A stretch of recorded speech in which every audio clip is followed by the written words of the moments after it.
ওই হাসরের ময়দানে যেদিন মাথার উপরে সূর্য, জমিনটা তামা হয়ে যাবে, নবীদের কান্নার আওয়াজ, ওদিকে জাহান্নামের আওয়াজ, ওদিকে আমার আল্লাহর রাগান্বিত আওয়াজ, লিমানিল মুলকুল ইয়াউম লিল্লাহিল ওয়াহিদিল কাহ্হার। আল্লাহ তাআলার হুঙ্কারে হাসরের মাঠটা থরথর করে কেঁপে উঠবে। আল্লাহ বলবেন, ওয়ামতাজুল ইয়াউমা আইয়ুহাল মুজরিমুন, এরে গুনাহগারের দল, তোমরা আজকে আলাদা হয়ে যাও। ওই দিন যদি আল্লাহ আমি ওমরের আসামি বলিয়া ডাক দেয়, আমি ওমর জাহান্নামী ছাড়া উপায় নাই। আমি আল্লাহর ভয় পাই, আমার দুনিয়াতে বিচার হয়ে যাক, হাসরের ময়দানে আসামি হতে চাই না। ওই দিন সূর্যের তাপে মাথার মগজগুলো টাস টাস করিয়া ফাটিয়া যাবে। গুনাহগারের পেটের নাড়ি বুড়ি পায়খানার রাস্তা দিয়ে বের হয়ে যাবে। ওই সূর্যের তাপ, ওদিকে জাহান্নামের আওয়াজ। জাহান্নাম বলবে, আল্লাহ গুনাহগারে গুলো আমার পেটের ভেতরে দাও। আল্লাহ বলবেন, অপেক্ষা কর, বিচার করিয়া নেই। এরে ফতুল্লার মুসলমানের যুবক, পা দুটো আগাইয়া দাও। আমি পায়ে হাত রেখে বলি, আর গুনাহ করিও না। মা বাবার খেদমত করো, 5 ওয়াক্ত নামাজ পড়ো, গুনার কাজ ছাড়ো, আল্লাহর কাছে তওবা করো রে বাবা। ওমরের মতো একজন অর্ধজাহানের খলিফা হওয়ার পরে কি হালাত! এরে যুবক, কবরে কি যাবি না? ওই কবরে গুনাহ নিয়ে যদি যাও, 2 পার্শ্বের মাটির চাপ। ওই কবরে একটা নয়, দুটো নয়, 70 থেকে 99টা সাপ। জাহান্নামের আগুন সহ্য করতে পারবা না। আল্লাহর দরবারে তওবা করো। আল্লাহ, আজকে চোখে কেন পানি আসে না? গুনাহের কারণ। এরে নবীর উম্মতের দল, ওই জাহান্নামের আগুন সহ্য করতে পারবো না, দুনিয়ার সূর্যের গরম সহ্য করতে পারি না। আল্লাহর কাছে তওবা করো, জীবনে নামাজ ছাড়বা না, দাড়ি কাটবা না, মা বাবারে কষ্ট দিবা না। এই ময়দানে এমন বান্দা আছে, অনেকের মা নাই, বাবাও নাই। ওই কবর থেকে মা বাবার দোয়ার অপেক্ষায়। আল্লাহর দরবারে তওবা করো, মা বাবার জন্য দোয়া করো। নেককার ওলামায়ে কেরাম, কোরআনওয়ালার সন্তান, বাবা হওয়ার চেষ্টা করো। আলেম ওলামাদের মোহাব্বত নিয়ে চলবা। জীবনে গলায় ছুরি লাগবে, মরে যাব, আর নামাজ ছাড়বো না, গুনাহ করবো না। খাঁটি তওবার যদি নিয়ত হয়, তওবার নিয়তে দুটো হাত আল্লাহকে দেখায়া দাও। কেউ মানুষ যদি শুধু চেহারাটা দেখে, চেহারাও দেখা লাগবে না। আল্লাহ মাফ করুন, ইমানের হালাতে মোহাব্বতের সাথে সংশোধনের নিয়তে বলতেছি, একটা মেয়ে যদি বোরকা পরিয়া হেঁটে যায়, হাত মোজা পাও মোজা লাগাইয়াও যায়, মানুষের অন্তরের মধ্যে এমন গুনাহের আকর্ষণ আল্লাহ বানায় বাড়াইলেন, এমন ভাবে দিলেন। হাফিজুর রহমান, আমার ইমানের গ্যারান্টি দিতে পারি না, রাস্তা দিয়া বোরকা পরিয়াও যদি মেয়েরা স্কুল কলেজে যায়, ওর বোরকার উপরের অংশ দিয়েও কিন্তু ভাবনার গুনায় লিপ্ত হয়ে যেতে হয়। কি মিথ্যা বলছি? তাহলে চেহারা খুইলে হাঁটলে তো আরো গুনাহ।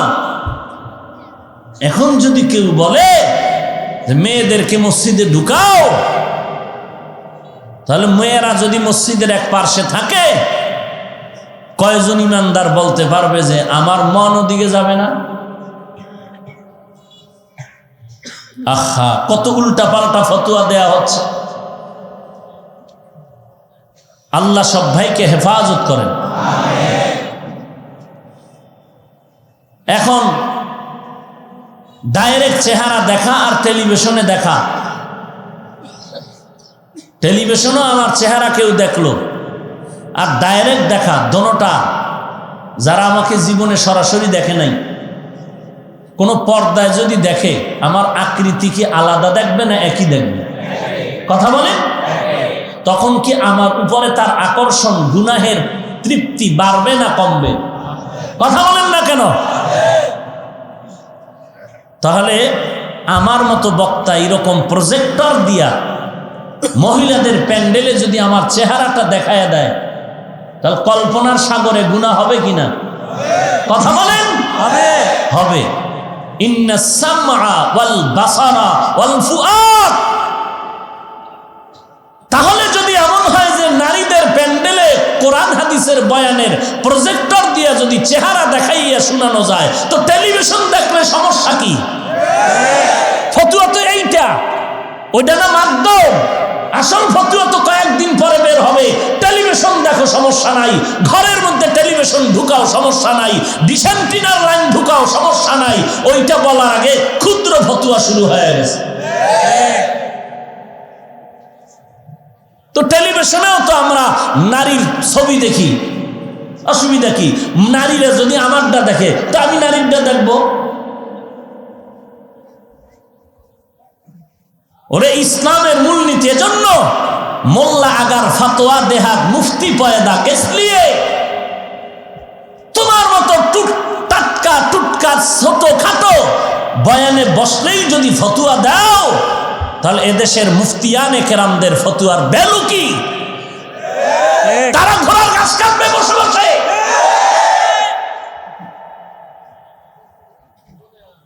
এ সমস্ত হলে বাতিল থেকে সতর্ক থাকুন।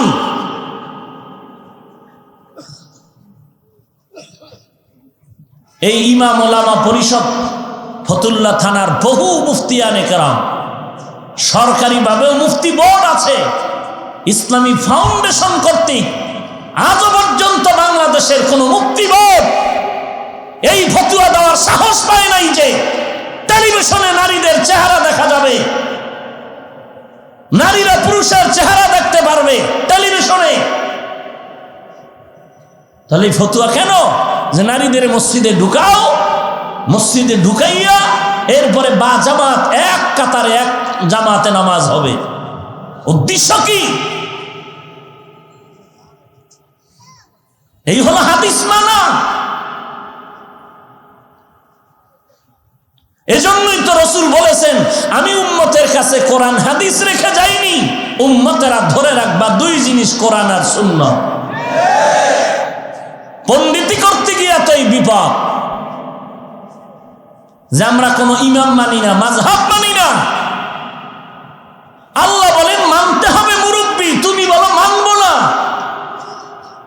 তো যারা আল্লাহওয়ালা বৃদ্ধাঙ্গুলি দেখায় বলে আল্লাহওয়ালা মানি না, কোনো ইমাম মানি না, কোন মুফতিকে মানি না, সে আল্লাহ মানে না, নবী মানে না, কোরআন মানে না, সে ভণ্ড।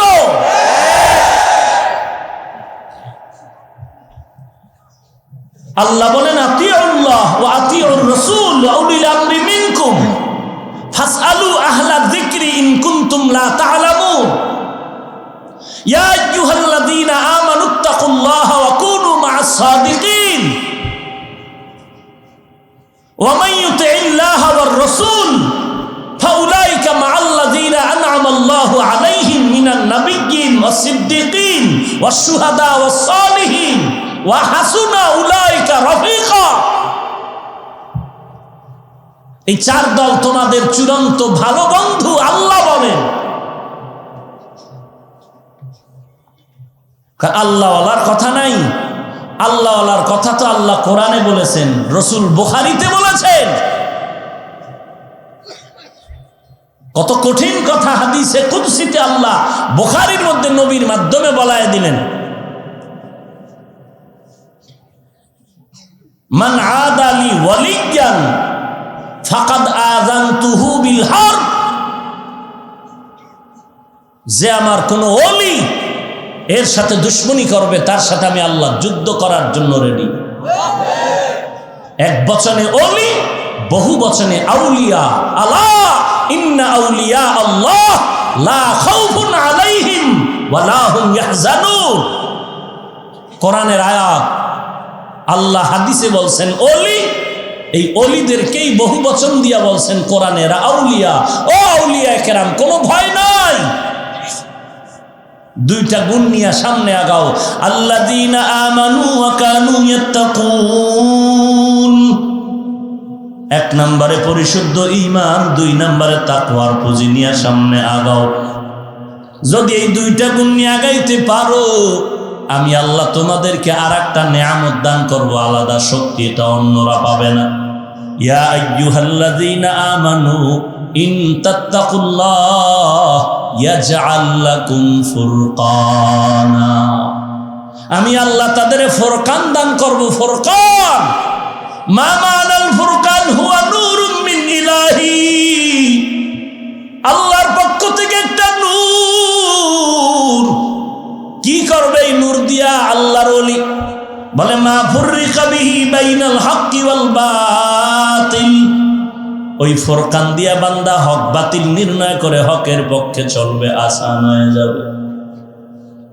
এত দালায়েল থাকার পরেও কেন আমরা উল্টা পাল্টা বক্তব্য দিই? এর কারণ হলো, 1 নম্বরে ধর্মীয় শিক্ষার যথেষ্ট অভাব, 2 নম্বরে জাহান্নামের ভয় নাই, 3 নম্বরে তাকওয়াওয়ালা কোনো মুরব্বী নাই।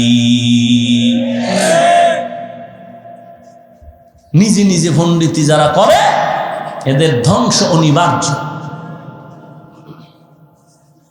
জাহান্নামের ভয় নাই। যদি থাকতো তো আবু হানিফারে গালি দিতে পারতো না, খাজা মঈনুদ্দিনকে গাঞ্জাখোর বলে গালি দিতে পারতো না। শুধু কি তাই? বলেন কত বড় চূড়ান্ত বেয়াদব হলে বলে ওমর ফারুক বেদাতি। পদ্মার উপরে এক জায়গায় ওয়াজে গেলাম, আর ঠিকানা দেওয়া যাবে না। একজনে বললেন, হুজুর এক আমগো এলাকার বড় মুফতি সাহেব, ওই মুফতি সাহেবের কাছে সাধারণ একটা লোক গেল। লোক গিয়ে একটা ছোট বাচ্চা নিয়ে গেছে নাম রাখার জন্য, আর হুজুর একটু দোয়া করে দিবে। হুজুর বলে, নাম কি রাখতে চাও? বলে ওমর। সাবধান, ওমরের নাম রাখা যাবে না, ওমর ছিল উচ্ছৃঙ্খল।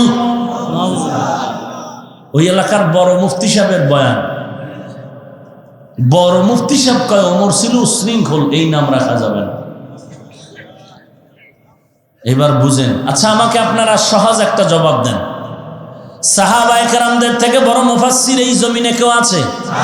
বড় মুফতি সাহেব, বড় আলেম, বড় তাকওয়াওয়ালা, বড় বুজুর্গ, বড় পীর নাই? এবার আমাকে বলেন, সাহাবায়ে কেরাম আমল আমাদের তুলনায় কম করছেন না বেশি? কি পরিমাণ? আবু হানিফার মতো, খাজা মঈনুদ্দিনের মতো, না তুলনাহীন? সেই যে আমল করছেন, কাকে দেখে দেখে আমল করছেন? কি কথা বলেন না কেন? সাহাবায়ে কেরাম আমল করছেন কাকে দেখে? কোন নবী? মুহাম্মদ। কেন? ওই সময় কোরআন হাদিস ছিল না। কথা বলেন। সাহাবায়ে কেরাম নবীরে দেখে আমল করছে কেন? কোরআন হাদিস ছিল। যা বলতেছেন তাও তো সন্দেহ। এই নিয়ে আপনাদের ঈমান? কোরআন হাদিস ছিল না? শত আসতে বলেন কেন? সাহাবায়ে কেরাম আমল শিখছেন কাকে দেখে? নবীকে দেখবেন কেন? কোরআন হাদিস ছিল না? তো কোরআন হাদিস দেখেন নাই কেন? কোরআন হাদিস বুঝেন নাই। হ্যাঁ, কোরআন হাদিস সাহাবায়ে কেরাম বুঝতেন না। কেমনে বুঝতেন? আবু হানিফার থেকে বেশি বুঝতেন না? হ্যাঁ, সাআদ সাহেব থেকে বেশি বুঝতেন না? ডাক্তার জাকির নায়ক সাহেব থেকে বেশি বুঝতেন না? তাহলে নবীকে দেখে আমল করলেন কেন? আবার সাহাবায়ে কেরামের পরে তাবিঈন, তারাও সাহাবায়ে কেরামদের দেখে আমল শিখছেন। কোরআন হাদিস ছিল কি ছিল না? তো কোরআন হাদিস থাকার পরে, বুঝার পরে সাহাবারা কেন নবীকে দেখে আমল শিখে? কোরআন হাদিস থাকার পরে, বুঝার পরে তাবিঈনরা কেন সাহাবীদেরকে দেখে আমল শিখে? কোরআন হাদিস হাতের মধ্যে থাকার পরে, বুঝার পরে তাবিঈনগণ তাবিঈনদেরকে দেখে আমল করেন কেন? কোরআন হাদিস থাকার পরে, বুঝার পরে তবে তাবিঈনদেরকে দেখে উলামায়ে কেরাম আমল করেন কেন? কিছু বুঝেন? কি বুঝেন? আবু হানিফা মুশরিক। কি বুঝেন? তাবলীগ কাফের। কি বুঝেন? চরমনাই জাহান্নামী। তোমার মাথা বুঝছো? বাপের ব্যথা থাকলে বল।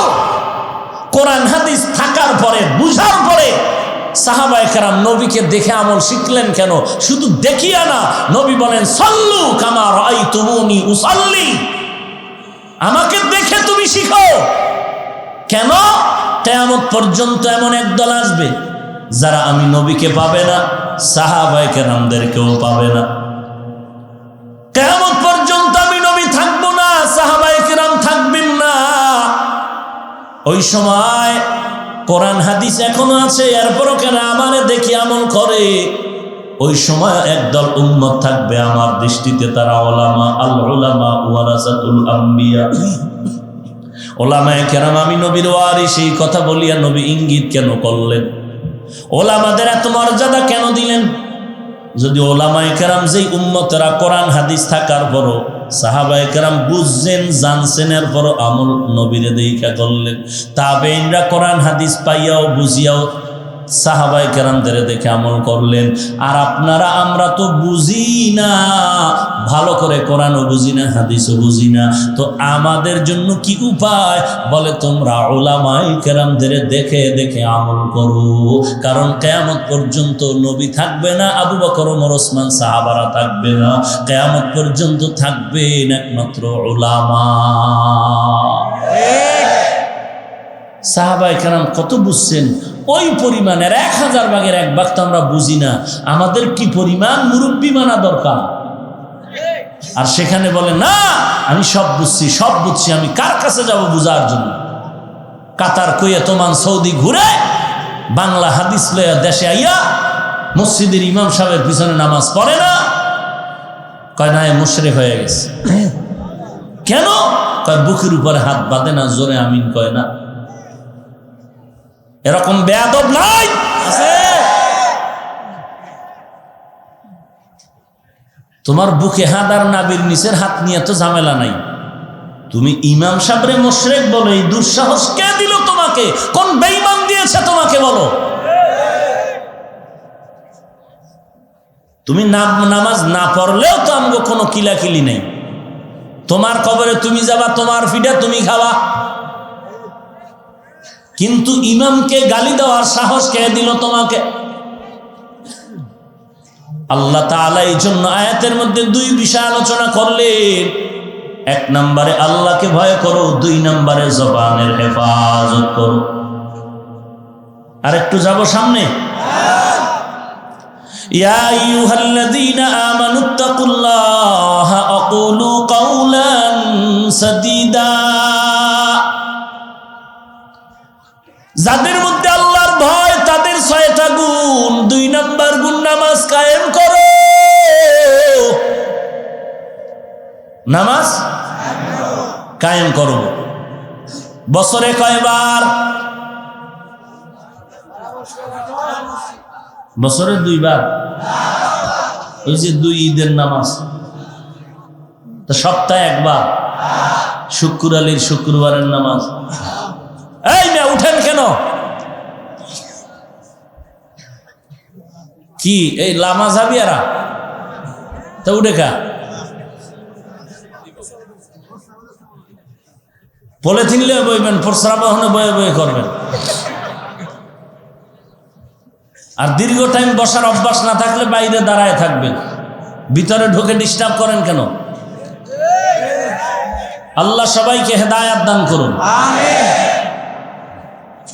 আর একটু আগাবো সামনে। তো আগাইতেই তো আছি, ফলাফল তো 0। এই ফজর পরে নাই কত আশেকে রাসূল, টাক্কা সুন্নি। ফজরও পরে নাই, জোহর পরে নাই, আসর পরে নাই, মাগরিব এশাও পরে নাই। আগামী সামনে ফজর পড়বে কিনা আল্লাহ ভালো জানেন। পড়বেন? বড় খারাপ কপাল, বড় খারাপ। অনেক ভাড়াটিয়ারা সে চোখের পানি ছেড়ে দোয়া চায় আর বলে হুজুর বয়ান শুনে মোটামুটি রেডি হয়ে গেলাম, ফজরের নামাজ পার্শ্বে মসজিদে গিয়া পড়ব। কপাল কত যে খারাপ। যেই বিল্ডিংওয়ালার ঘরে ভাড়া থাকি, বিল্ডিংওয়ালা সকালবেলা গেট খোলার চাবি দেয় না। তোমার বিল্ডিং এ ঠাড়া পড়বে না, পড়বে কি অন্য মসজিদে? আল্লাহ হেদায়েত দান করেন।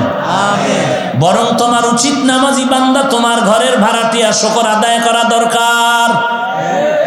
কারণ যেই ঘরের মধ্যে নামাজ, কোরআন তেলাওয়াত হবে, আল্লাহর ফেরেশতা দিয়া ওই বিল্ডিং আল্লাহ পাহারা দিবে।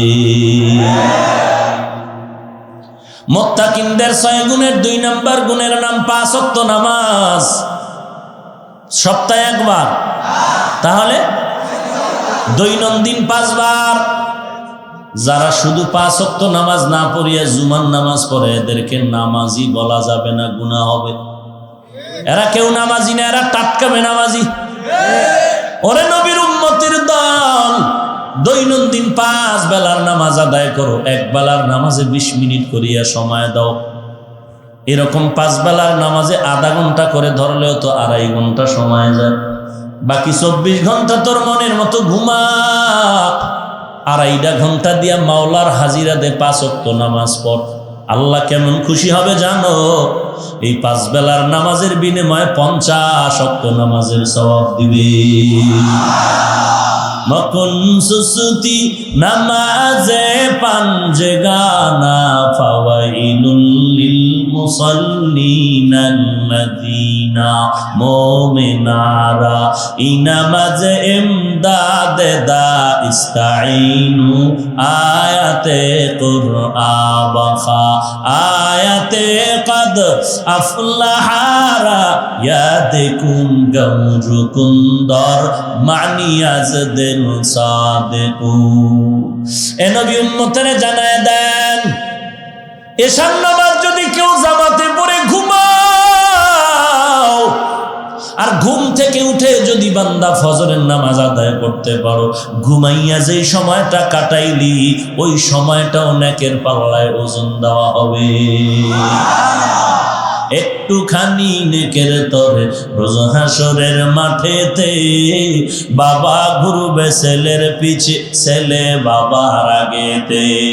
আহাতে মন কঠিন দিনেতে নামাজ তোমায় ভুলবে না, ঠিক মতো পড়িলে নামাজ জান্নাত তোমার ঠিকানা। ঘুমের চেয়ে নামাজ ভালো আর তুমি ঘুমাইও না, ঠিক মতো পড়িলে নামাজ জান্নাত তোমার ঠিকানা।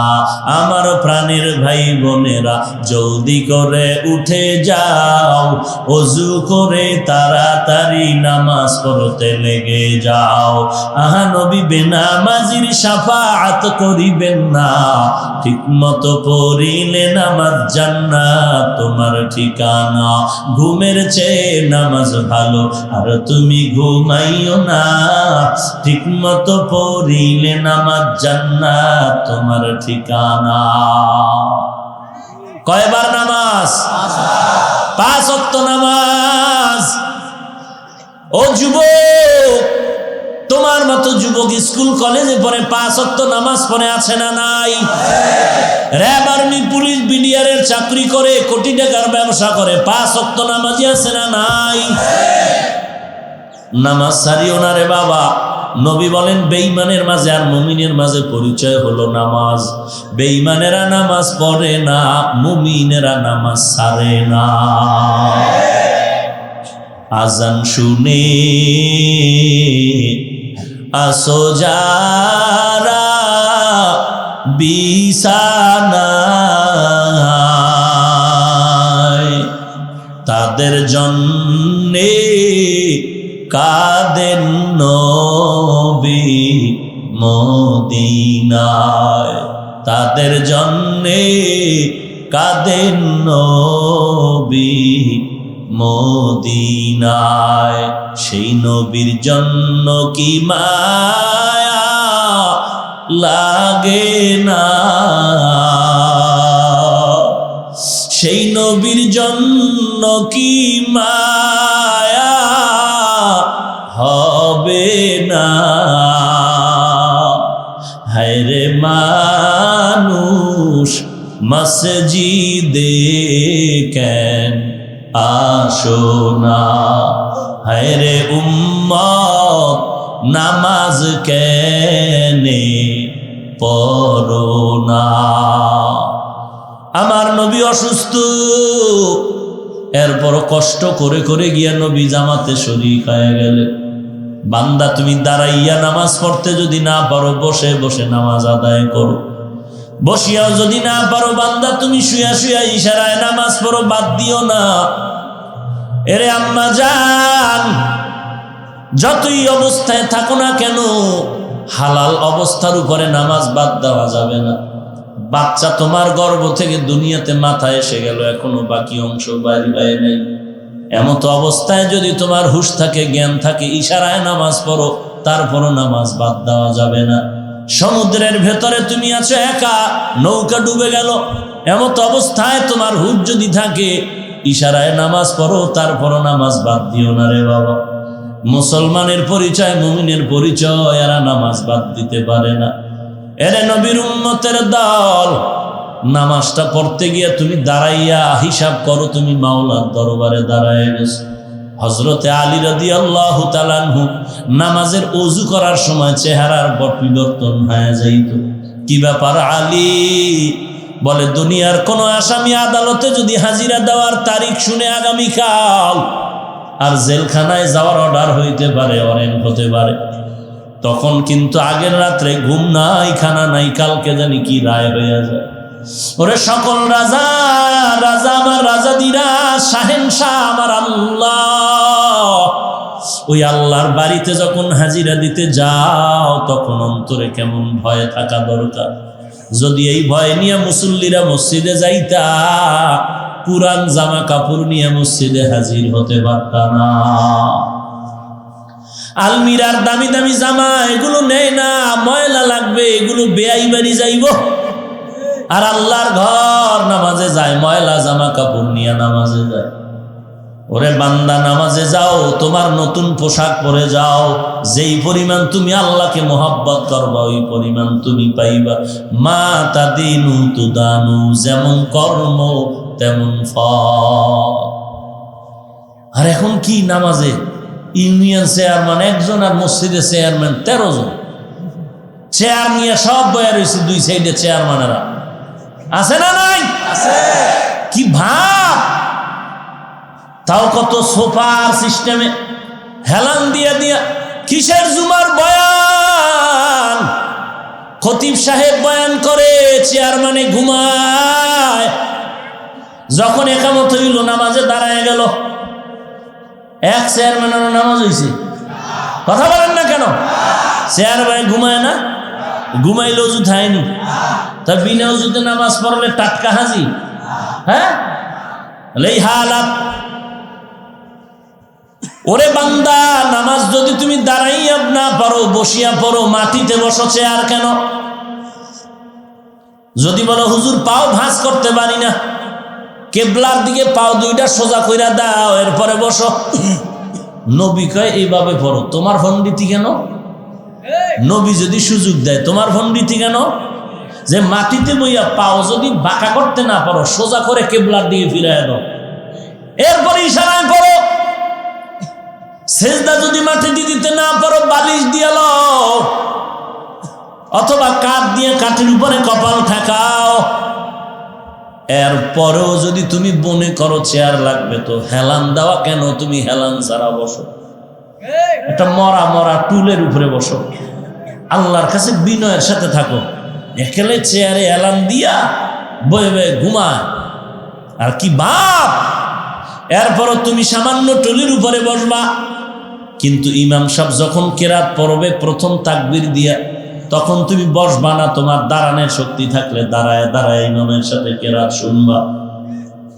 এই যে বইছে, উঠবেও না, বইবেও না, মাঝামাঝি অবস্থায় মাস্তানি কি? এ কোন ইমাম সাহেব এই ফতোয়া দিলে তো সূর্য ডুবার উঠার আগেই শেষ। কারণ কি? ওই যে শিয়ালের হাতে মুরগি। কথা বলেন না কেন? হায় হায়, চেয়ার চেয়ার ভরা মসজিদের মধ্যে, তাও একেবারে কি দামি ফোমওয়ালা। আচ্ছা সব বাদ, এই যে ঘুমাইতেছে, নামাজ হবে? আপনি কি এখন হ্যাঁ হাজি সাহেব ঘুমাইলেন? হ্যাঁ আমি ঘুমাইছিলাম, তো মোরা কাবাইছিলাম। কেসা বাটবা টাটকা ঘুমায় নাকেও টানছে, নাক টান কি পাশের জন্য টের ভাই যে পারাবত 7 লঞ্চ বরিশাল যাইতেছে, কি নাকে টান। এখানে আমি মরা খাবাইছিলাম, যে মরার খাবাইছিল খবর নাই, অজু শেষ তাও খবর নাই, কোন দিক দিয়ে গেছে নাকের টানে টেরও পাওয়া যায় না যে অজু কোন দিক দিয়া গেল। হায় হায়, এই হলো নামাজের হালাত। এই নামাজ বান্দাকে গুনাহ থেকে বাঁচাবে। নবমুসলিম নবীর হাতে কালেমা পড়লো, নতুন মুসলমান, নামাজ পড়ে বের হইয়া আবার অন্যায়ের দিকে যায়। সাহাবায়ে কেরাম নবীর কাছে অভিযোগ দিলেন, নবী ওই নবমুসলিম নামাজ পড়ে গুনাহ করে। নবী কথা বললেন না। নবীজি একটা অভিযোগ 3 বার শোনার পরে কথা বলতেন। আবার অভিযোগ, আবার নবী চুপ।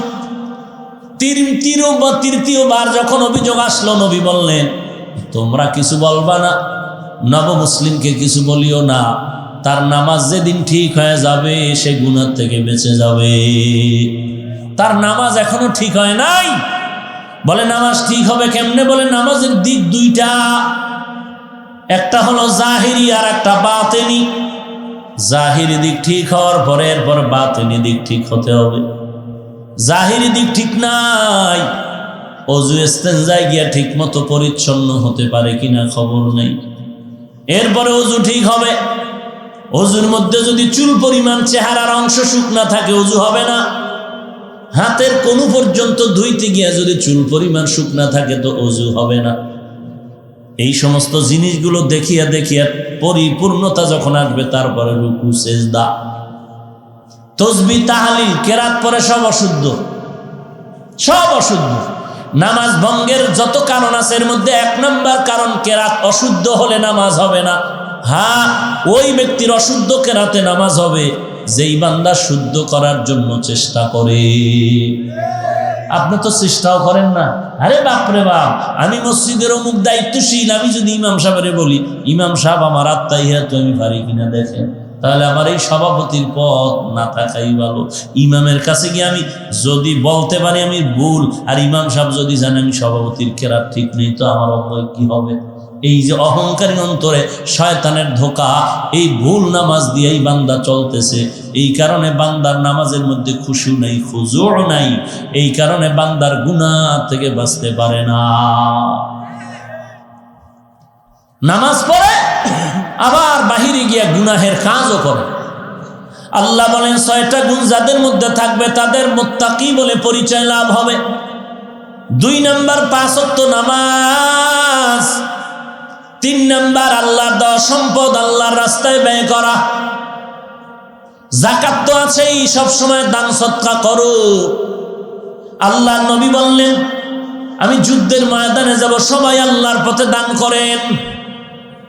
নবীর সমস্ত সাহাবায়ে কেরাম, ওমরে ফারুক, ওসমান আলী দান নিয়ে আসলেন। আবু বকর হাজির। আবু বকরকে নবী বললেন, আবু বকর কি পরিমাণ নিয়ে আসছেন? আবু বকর বলে, নবী আমি ঘরের মধ্যে ঝাড়ু দিয়া যা পাইছি নিয়ে আইছি, কিছুই নাই। বলে কিছু নাই? বলে আমার আছে এখন আল্লাহ আর আমার রাসূল। নবী আশ্চর্য হয়ে গেলেন যে ঝাড়ু দিয়ে নিয়ে আসছে আবু বকর, এমনি কি মর্যাদা? নবী আশ্চর্য হলেন। হঠাৎ জিবরাইল আমিনে এসে গেলেন।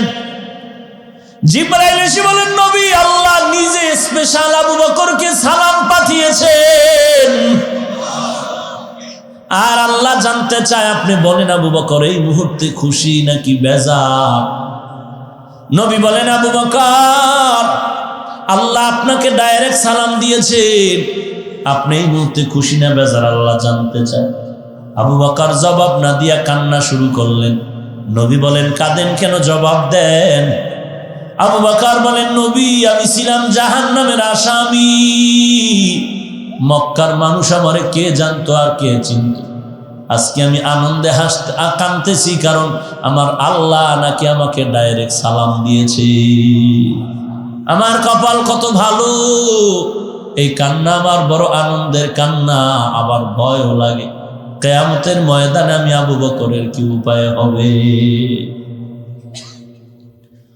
মুত্তাকিনদের 4 নাম্বার গুণ, নবীর উপরে যে কিতাব আসছে তার উপর তা মেনে নেওয়া, অন্য নবী রাসূলদের উপরে যত কিতাব আসছে তার উপরে বিশ্বাস করা। 6 নাম্বার গুণ হলো কিয়ামতের দিনের উপরে ঈমান আনা। এই 6টা গুণ যাদের থাকবে আল্লাহ তাদের স্পেশাল পাওয়ার দিয়ে ঘোষণা দিলেন। ফলাফল কি? উলাইকা আলা হুদাম মির রাব্বিহিম ওয়া উলাইকা হুমুল মুফলিহুন।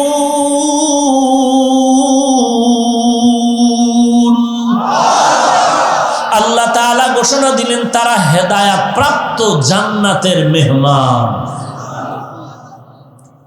ইয়া আইয়ুহাল্লাযীনা আমানুত্তাকুল্লাহ, আল্লাহকে ভয় করো। ওমরে ফারুক কত বড় দামি সাহাবী, বাইতুল্লাহ তাওয়াফের পরে 2 রাকাত নামাজ পড়বে। কোথায় পড়বে? নবী অস্থির। ওমর বলে মাকামে ইব্রাহিমের পেছনে নামাজ পড়ি। নবী চিন্তা করেন কি করি।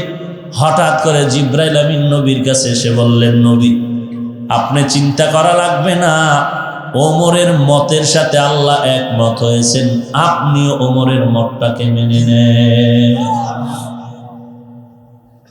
সেই ওমর ঈদের দিন দরজায় তালা লাগায় কান্নার আওয়াজ। আবু হুরায়রা রাদিয়াল্লাহু তাআলা আনহু বলেন, খলিফাতুল মুসলিমিন কান্দেন কেন? বলে কান্না কেন বলো? বলে আজকে ঈদের আনন্দ করবেন, কেন কাঁদেন? ওমরে ফারুক বলেন কান্নার কারণ রমাজান চলে গেল, আমি রোজা রাখলাম, কবুল হলো কিনা চিন্তায় আমি অস্থির হয়ে আছি। কোরআন তেলাওয়াত করলাম, কবুল হলো কিনা চিন্তা। জাহান্নামের আগুন থেকে নাজাত পেলাম কিনা চিন্তা। কেন আপনি জাহান্নামের চিন্তা করবেন? আল্লাহ তো 10 জন সাহাবা জান্নাতের অগ্রিম টিকিট দিয়েছেন, এর মধ্যে আপনি দ্বিতীয় আছেন, আপনি টেনশন কেন করেন? ওমর বলেন যে আল্লাহ জান্নাতের সুসংবাদ দিয়েছেন, ভয় লাগে ওই আল্লাহ না জানি আবার কোন আমলের কারণে জান্নাতের টিকিট ক্যান্সেল করে দিতে পারে। তখন আমার কি উপায় হবে, এই ভয় আমি কান্না করতেছি। হযরত ওমর কান্না করে বলেন, আল্লাহ যদি ঘোষণা করেন সব মানুষগুলো জাহান্নামে যাবে, একজন জান্নাতে যাবে, আমি ওমর আশা করতেছি ওই লোকটা আমি হয়ে যাই নাকি। আবার আমি ওমর অনেক ভয় পাই, আল্লাহ যদি ঘোষণা দিয়ে বলেন সব মানুষগুলো জান্নাতে যাবে, একজন জাহান্নাম, আমি ওমর বড় ভয় পাই ওই জাহান্নামের আসামি আমি ওমর হয়ে যাই নাকি। যেই ওমর আল্লাহ পাক যার উপরে আয়াত নাজিল করলেন ওমরের মতে মত হইয়া, সেই ওমরের যদি এমন হালাত হয়, এগুলো তাকওয়ার সম্পদ ছাড়া হতে পারে না। ওমর দেশ পরিচালনা করে অর্ধ দুনিয়ার বাদশা হযরত ওমর। দিনের বেলা মানুষের বিচার করে আর রাতের বেলা মানুষের বাড়ি বাড়ি ঘুরে আর খবর নেই।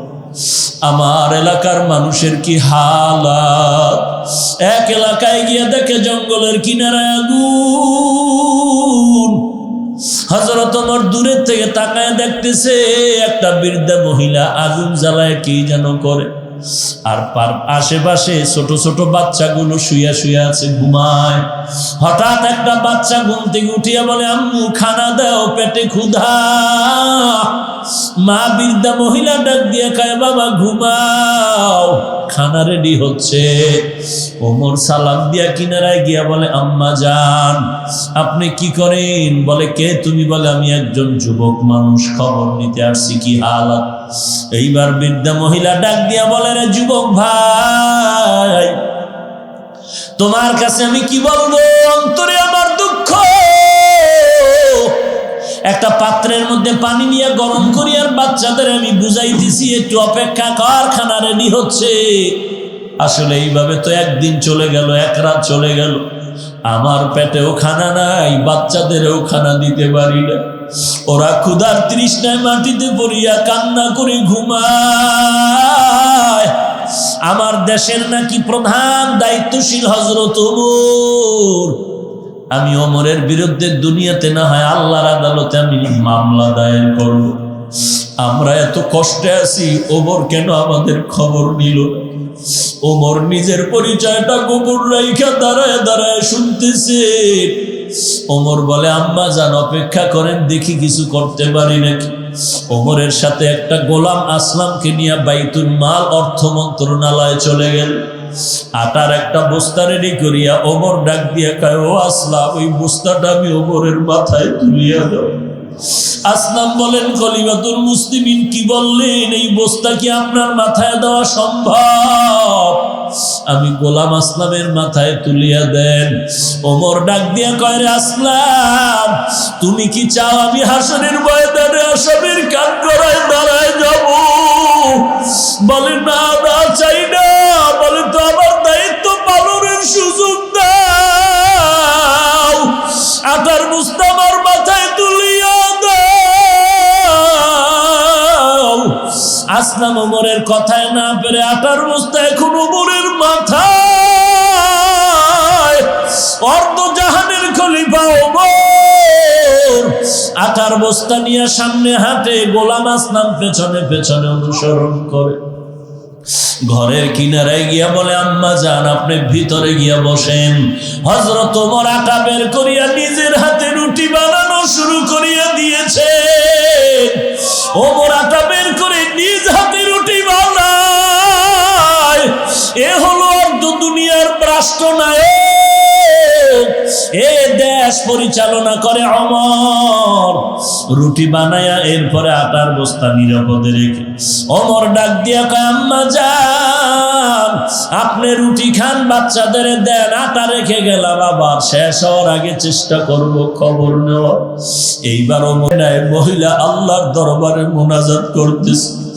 ডাক দিয়া কয়, ও যুবক ভাই, আমি অন্তর ভরিয়া দোয়া করি, এই দেশের মধ্যে যদি ওমর না হইয়া তুমি যদি দায়িত্ব নিতে,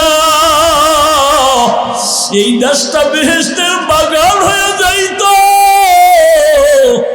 ওমর এখনো পরিচয়টা গোপন রেখিয়া চললেন। পরের দিন মসজিদে নববীর মধ্যে বসিয়া খবর পাঠাইলেন, অমুক এলাকায় গিয়া এক বৃদ্ধা মহিলাকে বলো খলিফাতুল মুসলিমিন ডাকছে। হযরত ওমর যখন ডাকলেন, মহিলার কাছে বার্তা বাহক আইসা যখন খবর দিল, ওই মহিলা ভয় অস্থির। গতকালকের ঘটনা যুবক বোধহয় ওমরের কাছে বলিয়া দিছে, আজকে আমার ফাঁসি ছাড়া কিছু হবে না। মহিলাই ভয় নিয়া সন্তানের কোলে জড়ায়া কান্নার আওয়াজ আর বিদায় নেয়। বলে, মায়ের ভালো করিয়া দেখিয়া আল্লাহ, আর বুঝি দেখা হবে না। আজ আমাকে খলিফাতুল মুসলিমিনের দরবারে ডাকা হয়েছে। গতকাল আমি তাকে উল্টা পাল্টা কথা বলেছি, আমার ফাঁসি হয়ে যাও। বাচ্চাদের কান্না, মহিলার কান্না। এবার রওনা হয়ে ওমরের দরবারে, খলিফাতুল মুসলিমিনের দরবারে। খলিফাতুল মুসলিমিন অপেক্ষা আছে, বৃদ্ধা মহিলা আনবে। লম্বা একটা পাগড়ি হাতে নিয়ে বসে আছেন। মহিলা যখন গিয়া তাকায় দেখে সেই গত রাত্রের যুবক এই মসনদে বসে আছেন। ভয়। ওমর ডাক দিয়া কয়, মা, আপনার কোনো ভয় নাই। কারণ আপনি কেন ভয় পাবেন? ভয় তো আমি পাবো, কারণ আজকে আমি ওমর আসামি, আপনি বিচারপতি। কারণ আপনার কোনো অপরাধ নাই, সব অপরাধ আমার। একটা পাগড়ির অংশ এক মাথা ওমরের গলায় পেঁচাইয়া বাকি অংশ মহিলার হাতে দিয়ে বলে, মা, আমি ওমরের বিচার করেন, আমি আগে কেন খবর নিতে পারি নাই? এই পাগড়ির অংশ দিয়ে আপনি আমার গলায় পেঁচাইলাম, আপনি আমাকে ফাঁসি দেন, যা করেন করেন। তারপর আমি ওমর বড় ভয় পাই, ওই হাসরের ময়দানে যেদিন মাথার উপরে সূর্য, জমিনটা তামা হয়ে যাবে, নবীদের কান্নার আওয়াজ, ওদিকে জাহান্নামের আওয়াজ, ওদিকে আমার আল্লাহর রাগান্বিত আওয়াজ। লিমানিল মুলকুল ইয়াউম লিল্লাহিল ওয়াহিদিল কাহ্হার। আল্লাহ তাআলার হুঙ্কারে হাসরের মাঠটা থরথর করে কেঁপে উঠবে। আল্লাহ বলবেন, ওয়ামতাজুল ইয়াউমা আইয়ুহাল মুজরিমুন। এরে গুনাহগারের দল, তোমরা আজকে আলাদা হয়ে যাও। ওই দিন যদি আল্লাহ আমি ওমরের আসামি বলিয়া ডাক দেয়, আমি ওমর জাহান্নামী ছাড়া উপায় নাই। আমি আল্লাহর ভয় পাই, আমার দুনিয়াতে বিচার হয়ে যাক, হাসরের ময়দানে আসামি হতে চাই না। ওই দিন সূর্যের তাপে মাথার মগজগুলো টাস টাস করিয়া ফাটিয়া যাবে, গুনাহগারের পেটের নাড়ি বুড়ি পায়খানার রাস্তা দিয়ে বের হয়ে যাবে। ওই সূর্যের তাপ, ওদিকে জাহান্নামের আওয়াজ। জাহান্নাম বলবে, আল্লাহ গুনাহগারে গুলো আমার পেটের ভেতরে দাও। আল্লাহ বলবেন, অপেক্ষা কর, বিচার করিয়া নেই। এরে ফতুল্লার মুসলমানের যুবক, পা দুটো আগাইয়া দাও।